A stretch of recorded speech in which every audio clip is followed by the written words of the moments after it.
안녕하세요. 반갑습니다. 저는 아베크 와인이라는 와인 수입사를 운영하는 대표이고 또 부산 가톨릭 대학교에서 와인과 마케팅을 강의하고 있습니다. 오늘 이야기하고 싶은 것은 첫 번째 와인 문화, 그리고 또 유럽의 와인 문화, 그리고 한국과 좀 다른 유럽의 배려 문화에 대해서 먼저 이야기를 해보고자 합니다.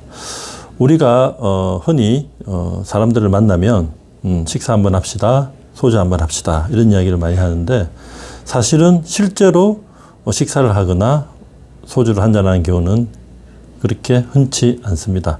형식적인 이야기로만 끝나고 마는 거죠. 이제 우리는 와인을 좋아하고 와인을 즐기면서 그렇게 형식적인 어떤 인사보다는 구체적으로 와인 한잔 합시다, 더 구체적으로 피노누아를 좋아하세요? 처럼 이렇게 구체적으로 이야기할 수 있는 그런 대화가 되면 좋겠다는 생각을 합니다. 그리고 우리가 이제 사람들끼리 모였을 때 보면 어색한 자리가 많습니다. 제가 유럽에 자주 다니지만 매년 그들을 만나고 친하지만 저는 항상 이방인이거든요. 그럴 때 보면 그들은 제가 그 어색함을 충분히 극복할 수 있도록 오랜 시간 동안 기다려 줍니다. 그래서 그들과 똑같은 마음의 온도가 될 때까지 기다려주는 그런 배려가 있습니다. 흔히 우리가 와인을 드실 때 보면 와인과 음식에 맞는 그런 매칭, 그리고 또 와인의 온도를 이렇게 아주 중요하게 생각하지 않습니까? 하지만 진정 서로 간의 감정의 온도를 맞추는 것에는 좀 소홀한 것 같습니다. 그래서 음식과 와인에 맞는 적절한 온도를 맞추는 것처럼 그 사람에 모인 어떤 감정적인 온도를 맞출 수 있는 그런 기다림의 여유가 상당히 중요하지 않을까. 또 그런 것을 통해서 우리가 와인 한잔 할 수 있는 여유만 있어도 우리의 삶은 아름다워질 수 있다고 생각을 합니다.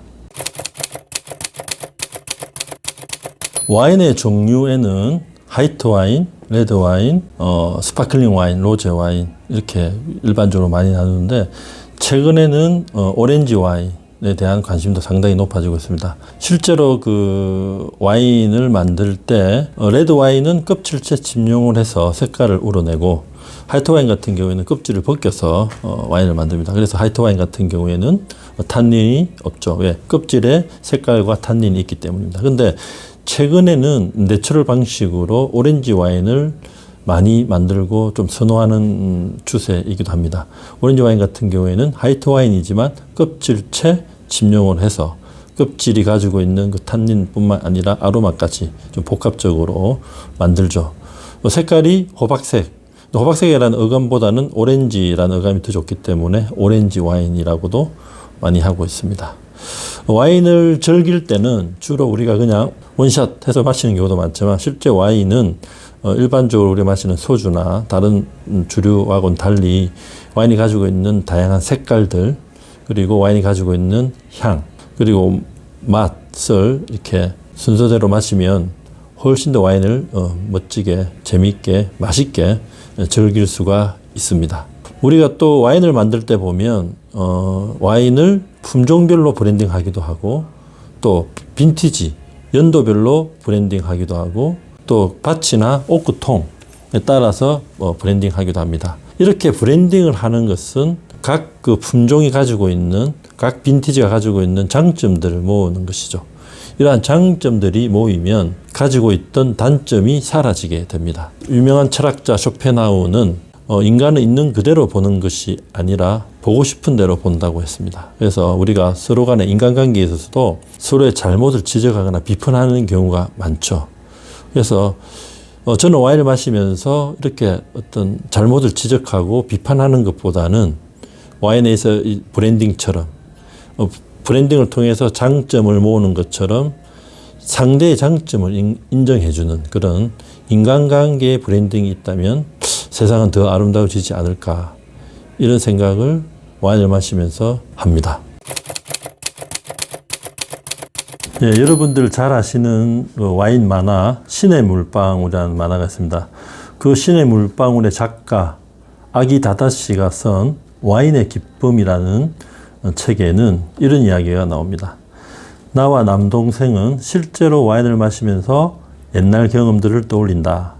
옛날에 먹었던 요리부터 읽었던 책, 어린 시절 즐겨 들었던 음악, 인상 깊게 봤던 그림 등이 새겨져 있어서 그것들이 와인의 맛과 함께 다시 연상되는 것 같아 라는 이야기를 합니다. 그래서 어릴 적에 많은 경험을 했다는 것은 와인뿐 아니라 표현하는 사람으로서도 중요하다고 생각하는 것이죠. 우리가 와인과 행복에 대해서 한번 생각을 해보면 우리가 흔히 뭐 좋은 차를 타고 좋은 가방을 들고 다니고 하는 것들에 대한 관심은 많지만 정말 우리가 항상 즐겨 먹는 음식에 대한 어떤 가치, 좋은 음식을 챙겨 먹는 것에 대해서는 인색하지 않은가.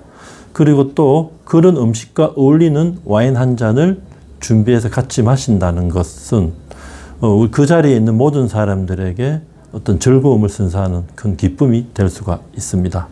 그래서 오늘 이후로 여러분들이 어떤 음식도 괜찮습니다. 여러분들이 좋아하는 음식을 먹을 때 그 음식과 어울리는 와인 하나를 선택해서 그 밥상 위에 식탁에 와인 한 잔이 있고 그 와인 한 잔을 사랑하는 사람이나 좋아하는 친구들과 같이 나눠 마실 수 있다면 작은 행복, 뭐 이보다 더 좋은 행복은 없을 것이라고 생각합니다.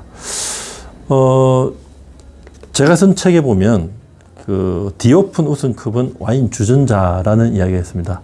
지금 우리가 잔이나 이렇게 와인을 따라 마시지만 옛날에는 이렇게 와인 주전자가 있거든요. 그게 세계 4대 메이저리그 남자 골프 대회 중 하나인 그 디오픈 챔피언십에는 이 와인 잔으로 된 저거를 이렇게 선물합니다. 그럼 거기 안에 와인을 넣어서 마시는 것이죠. 그래서 와인을 마신다는 것은 가장 큰 영광의 하나입니다. 그래서 이렇게 큰 메이저 대회 우승했을 때 그 와인 잔에 와인을 부어서 마시면서 이런 세레모니를 하는 것이죠. 그래서 우리가 이렇게 큰 대회 우승하지 않지만 우리 일상에서 매일 와인을 마시지 않더라도 일상의 어떤 소소한 기쁨을 와인 한 잔 마시면서 즐길 수 있으면 좋지 않을까 하는 그런 생각을 해봅니다. 그리고 또 와인에는 금방 만들어진 영빈티지의 와인들도 있고 또 오래 숙성한 와인들도 있습니다. 오래 숙성된 와인들은 숙성되면서 발현되는 다양한 향과 맛을 또 즐길 수가 있는 것이죠.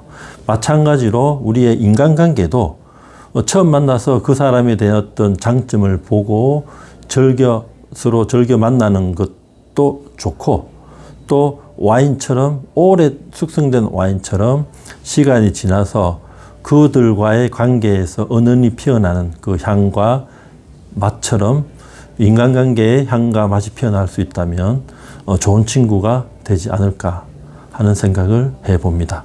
감사합니다.